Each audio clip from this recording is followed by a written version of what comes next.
தமிழக மக்களே,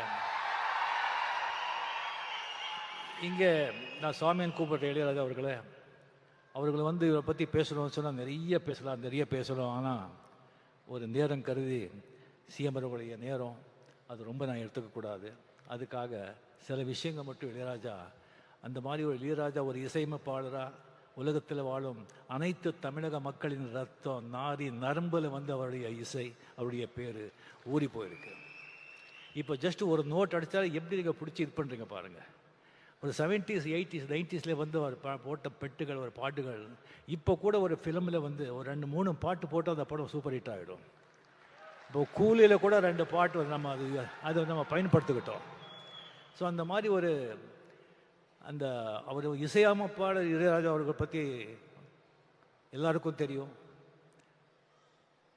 அதை விட ஜாஸ்தி ஒரு மனிதனாக பெரிய மாமனிதனாக அவரை நான் பார்த்துருக்கேன். அதுக்கு அவர் மேலே ரொம்ப கௌரவம்.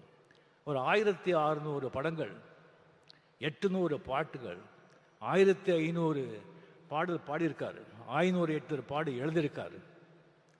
50 வருஷம், இது சாதாரண விஷயமா என்ன?